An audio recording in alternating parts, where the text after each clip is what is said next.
नर्मदे नर्मदे नर्मदे।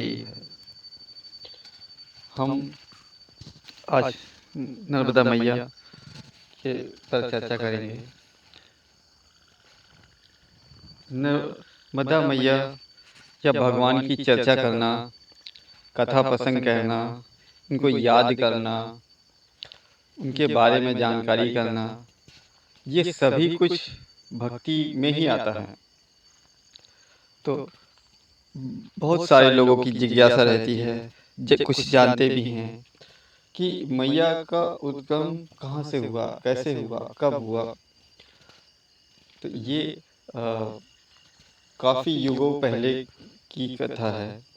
नर्मदा पुराण में इसका उल्लेख है कि नर्मदा मैया का उद्गम क्यों हुआ, किस कारण से हुआ। तो इसके विषय में हम चर्चा करेंगे और अपने मन के भावों को भक्ति से भरते हुए इस पर चर्चा करेंगे। नर्मदा मैया का उद्गम, उत्पत्ति, प्रकट एक विशेष कारण से हुआ, ऐसा नर्मदा पुराण में उल्लेख किया गया है, कहा गया है। हम समय काल के हिसाब से नहीं बता सकते, मगर हम इस हिसाब से चर्चा करेंगे, इस हिसाब से मैया की बात करेंगे जिससे भक्ति भाव बढ़े और कथा में रस आए, वो भी भक्ति का। क्योंकि अगर आप कथा सुन रहे हैं और भक्ति की उत्पत्ति या फिर भक्ति भाव की विधि नहीं हो रही है तो आपको कथा नीरस लगेगी। पर जब आप पूरी तरीके से मैया में मन लगाकर मैया के विषय में चर्चा करेंगे, सुनेंगे, तो आपको बहुत आनंद आएगा, बहुत भक्ति भाव आएगा। नरपति नरपति पुराणों के अनुसार, नर्मदा पुराण के अनुसार, अनादिकाल पहले, युगों युगों से पहले एक बार सभी देवता लोग चिंता में थे कि हमारे द्वारा किए गए पाप कर्म से हमें मुक्ति कैसे मिलेगी।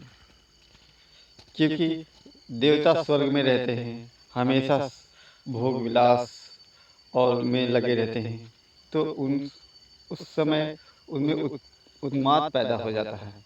उस उन्माद की वजह से उनमें अच्छे बुरे का फर्क करना कम हो जाता है। तो उसी उन्माद में वो कई बार किसी का अपमान कर देते हैं, कोई गलत कार्य कर देते थे। तो वो चाहते थे कि वो उससे मुक्ति कैसे मिले। इस बात पे गंभीर चर्चा हो रही थी सभा में। तो किसी को ये समझ में नहीं आ रहा था कि वो क्या करें। तो सभी देवता, ऋषि मुनि, महात्मा सब मिलकर भगवान के पास गए, भगवान विष्णु के पास गए। भगवान विष्णु से यही प्रश्न किया कि हम अपने पाप कर्मों से, पापों से मुक्ति कैसे पाएंगे। तब भगवान विष्णु और सभी देवताओं को लेकर भगवान शंकर के पास गए कि वही केवल इसका हल निकाल सकते हैं, बता सकते हैं। तो भगवान शंकर उस समय कहाँ है ये पता लगाया भगवान विष्णु ने कि उन्होंने ध्यान लगा कर देखा तो उस समय शिव पार्वती जी मेकल पर्वत पर विराजमान थे, तपस्या कर रहे थे।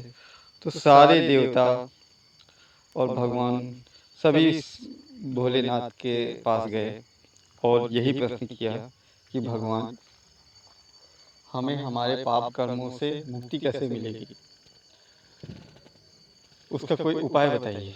तो भगवान शिव ने उन्हें कहा अभी हम बताते हैं। और ऐसा कहकर वो तपस्या में फिर रत हो गए। फिर उन्होंने 10,000 वर्ष तक तपस्या की। ऐसा उल्लेख करके कहा गया है कि उन्होंने फिर 10,000 वर्ष तक तपस्या की और घोर उग्र तपस्या की, जिसकी वजह से उनका शरीर का तापमान बढ़ गया। और जब किसी का शरीर का तापमान बढ़ जाता है तो उसे ठंडा करने के लिए शरीर में प्रक्रिया होती है कि पसीना निकलता है और उसे ठंडा करता है। तो अब बात कुछ लोगों के लिए ये भी है आ जाती है कि भगवान को पसीना कैसे आ गया। तो एक कारण तो ये भी है कि भगवान लीला करने के लिए कुछ भी कर सकते हैं। बहुत बार ऐसा नाट्यक्रम चला कथाओं में आता है। तो और दूसरा ये कि हम सब जो भी लोग हैं वो सब भगवान के ही अंश हैं। हमें जो भी गुण हैं वो सारे ही भगवान के ही गुण हैं। हम कहीं बाहर से नहीं आए, हम भी उसी भगवान के अंश हैं। जैसे सागर में बूंदें होती हैं, जल की बूंदें, वो अगर अपने को अलग समझती हैं अभिमानवश कि हम बूंदे हैं, तो वो सागर से अलग हो जाती हैं। मगर वो सागर से अलग नहीं होती, सागर में ही रहती हैं और सागर का ही अंश रहती हैं, सागर का ही भाग रहती हैं। तो इसी तरह हम सब और जितनी भी जीव जगत है, जो भी चीज़ें दिखती हैं, सभी भगवान के अंश हैं, सभी में भगवान है। तो इस तरह वही गुण हम में भी हैं जो भगवान में है। बस हम अपने आप को उनसे अलग समझते हैं, अलग मानते हैं, इसलिए हमें नहीं, अहंकारवश हमें पता नहीं। तो ऐसा मान के कथा आगे बढ़ाते हैं। भगवान की जो शरीर से बूंदें निकल रही थी, वो एक एक करके गिर रही थी। इससे 17 बार बूंदें गिरी और वहाँ से एक कन्या का प्रकट हुई जल की बूंदों से, पसीने की, शिव भगवान के पसीने की जल की बूंदों से। और वो शिव जी को पिता मानकर प्रणाम किया, क्योंकि उन्हीं के शरीर से उत्पन्न हुई थी, तो इसलिए शिव ही उनके पिता हैं। ऐसा मानकर उन्हें प्रणाम करके बोली, पिताजी मेरे लिए क्या आ गया है, मुझे किस लिए प्रकट हुई हूँ, मेरा क्या उद्देश्य है, मुझे क्या करना है। तो भोलेनाथ जी भगवान ने कहा कि तुम हमारे साथ तपस्या करो। तो एक शिला पर वो भी बैठ गईं और उग्र तपस्या करने लगी। इसी तरह करते करते 10,000 वर्ष तक फिर तपस्या करते रहे। फिर 10,000 वर्ष के बाद भगवान शिव ने नेत्र खोले और उस देवी ने भी नेत्र खोले, उस कन्या ने भी नेत्र खोले। तब तक वो कन्या इतनी सुंदर, जो कि पहले से प्रकट टाइम में ही बहुत सुंदर थी, वो अति सुंदर, पुष्ट, हर अंग प्रत्यंग बहुत ही सुंदर, आकर्षक हो चुके थे। तो सभी देवता, सभी लोग उनके प्रति बड़े आकर्षित हो गए। उन्होंने देखा कि बहुत सुंदर कन्या है, तो सभी उनकी तरफ आकर्षित होकर विवाह का प्रस्ताव रखने लगे, सभी उनसे विवाह करना चाहने लगे। तो भगवान भोलेनाथ ने कहा कि ये मेरी कन्या है, तो इसका विवाह किससे होगा, ये मैं तय करूँगा। ऐसा कहकर उन्होंने कहा, जो भी इसे छू लेगा ये उसी से विवाह करेगी। और ऐसा कह के सभी देव सुनकर देवता और सभी उस कन्या के पीछे दौड़ने लगे। पर वो कन्या इतनी तेजी से, चंचलता से इधर उधर जा रही थी कि उसे कोई भी नहीं पकड़ पा रहा था। बड़े बड़े देवता, बड़े बड़े सिद्ध, सब कोई नहीं पकड़ पा रहा था। तो उनसे देखकर भगवान शिव और पार्वती जी को बड़ा आनंद आ रहा था। उनके आंखों में बड़ी नम्रता सी आ रही थी। तो नम्रता आती है तभी जब आंखों में आनंद आता है। आनंद तभी आता है जब कुछ अच्छी चीज़ देखते हैं। तो वो आनंद, नम्रता को के नाम पर भगवान शिव ने उस कन्या का नाम नर्मदा रख दिया, कि जिसे देखने से ही आनंद आ जाए। और ये नाम नर्मदा मैया पर पूरी तरीके से सही भी है, क्योंकि मैया की धारा, मैया का दर्शन का ही प्रभाव है। देखते ही आनंद आ जाता है, बहुत ही आनंद आता है। मन के सारे कष्ट दूर हो जाते हैं, मन आनंद से भर जाता है। तो इस तरीके से उनका नाम, उस कन्या का नाम नर्मदा रख दिया गया। और वो किसी के हाथ नहीं आई। फिर वो पिता शिव के पास आई और बोली, अब पिताजी मेरे लिए क्या आ गया है। तो उन्होंने कहा, ये सारे देवता यहाँ पे इसलिए उपस्थित हुए हैं कि ये अपने पाप कर्म का प्रायश्चित और कैसे मुक्ति पाएं, ये जानने के लिए। तो तुम जल रूप में धरती पर अवतरित हो, बहो, और तुम्हारे दोनों तटों पर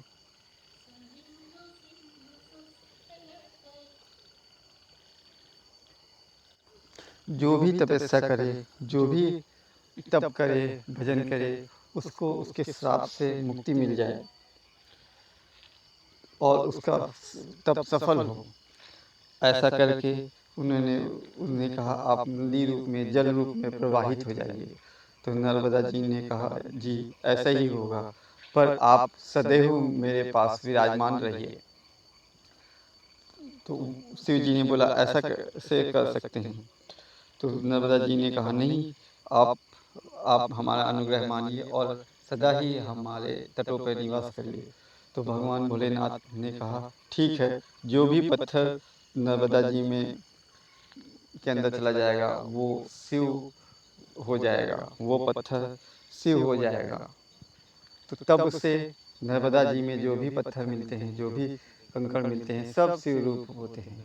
इसीलिए नर्मदा जी के जल के जो भी पत्थर, उनका पूजा शिव के रूप में ही की जाती है।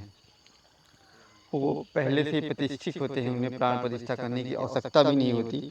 वो पहले से शिव रूप में ही होते हैं, क्योंकि शिव जी ने नर्मदा जी को ऐसा वरदान दिया था। और तब से नर्मदा जी अमरकंटक से बही हैं, उस मेकल पर्वत से बही हैं। और उस मेकल पर्वत का आज के समय का नाम है अमरकंटक। तो अमरकंटक से मैया वहाँ से निकलती हैं और चलती हैं, और ओमकारेश्वर और बहुत सारे दीपों बनाते हुए हर जगह से मुड़ते बढ़ते समुद्र तक चली जाती हैं। उनके दोनों तटों पर बहुत ही ज़्यादा यज्ञ हवन तपस्या हुई है।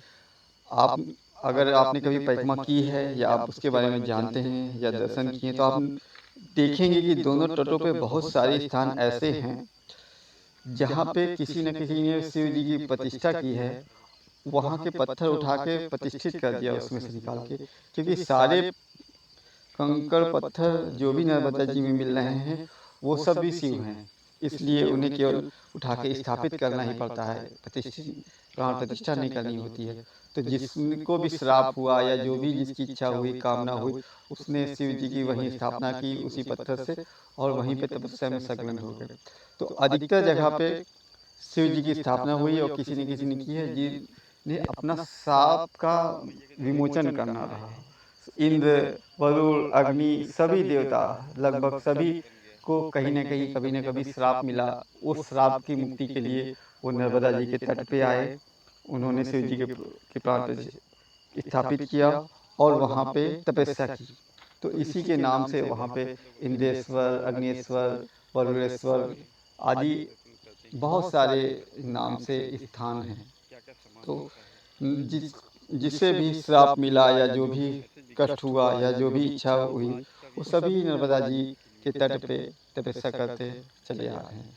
ये युगों से आ रहा है, आदि अनादि से। मैया के बारे में कहा जाता है प्रलय काल में भी मैया लुप्त नहीं होती हैं, सभी कुछ लुप्त हो जाता है, सभी नदियाँ लुप्त हो जाती हैं, पर नर्मदा मैया लुप्त नहीं होती हैं, क्योंकि ये अमर हैं, युगों युगों से अनंत हैं। ये श्राप श्राप विमोचनी हैं, वरदायिनी हैं, फल तत्काल देती हैं। ये उस समय कहा जाता था, पर अभी भी मैया का वैसा ही प्रभाव है, वैसे ही दर्शनीय है। मैया को देखते ही आनंद आ जाता है, दर्शन मात्र से ही सब दुख सुख कष्ट दूर हो जाते हैं, और उन्हें लगातार देखते ही मन शांत और आनंदित हो जाता है। मैया का देखने का प्रभाव है।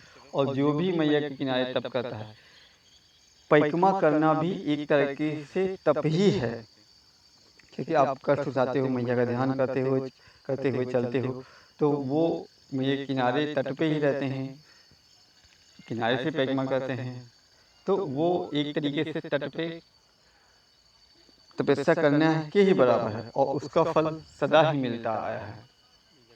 और आप जिस भाव से, जिस तरीके से तपस्या करते हैं, जिस मन से करते हैं, आपको उसी उच्च तरीके की आपको सुविधा भी मिल जाती है। मैया करती है, फल भी देती है, सारे इच्छित फल देती है, मनोकामना पूरी करती है, कष्टों से दूर करती है। तो हम सभी को मैया का इस प्रभाव को समझते हुए, जानते हुए, अपने कष्टों को दूर करने के लिए मैया के शरण में जाना चाहिए, मैया को निवेदन करना चाहिए। मैया के तट पे तपस्या, भजन, कीर्तन कुछ भी करते हैं, वो बहुत ज़्यादा मात्रा में सफल हो जाता है। एक तो बहुत सारे लोगों ने बहुत तपस्या की है, तो जगह वैसे भी पवित्र हो गई है। मैया का प्रभाव बहुत है। प्रत्यक्ष काल में, कलयुग काल में भी उनका प्रत्यक्ष प्रभाव है। इसका अनुभव सभी पैगम्बरवासी करते हैं, या जो भी उसके किनारे रहते हैं सभी करते हैं। तो हम सभी को नर्मदा जी को प्रणाम करते हुए, उनका ध्यान करते हुए जब भी नर्मदा जी किनारे जाएं, थोड़ी देर उनको देखें, निहारें, उसका आनंद लें और वहाँ पे जितना हो सके तब करें।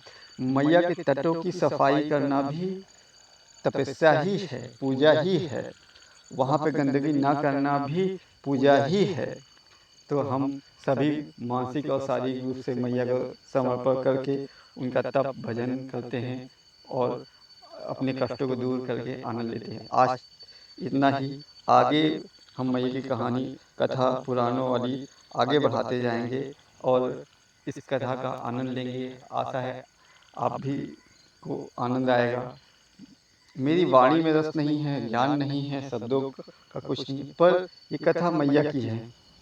तो जो मैया के भक्त हैं उन्हें सुनकर आनंद आ ही जाता है, मैया के दर्शन चर्चा सुन के। तो इसी विश्वास के साथ ये कथा मैं कह रहा हूँ। आप सभी आनंद लीजिए। आगे की कथा आगे नेक्स्ट आगे के पार्ट में नर्मदे है, नर्मदे है, नर्मदे है, नर्मदे है, नर्मदे है, नर्मदे है। सविन्दु सिन्धु शुस्खलतरङ्गभङ्गरञ्जितम् द्विषत्सु पापजातजातकारिवारि संयुतम् कृतान्तदूतकालभूत भीतिहारि वरमदे त्वदीयपादपङ्कजं नमामि देवि नर्मदे त्वदीयपादपङ्कजं नमामि देवि नर्मदे त्वदम्बुलीनदीनमीन दिव्यसम्प्रदायकम् कलौमलौघभारहारि सर्वतीर्थनायकम् सुमत्सकच्छनक्रचक्रचक्रवाकशर्मदे त्वदीयपादपङ्कजं नमामि देवि नर्मदे त्वदीयपाद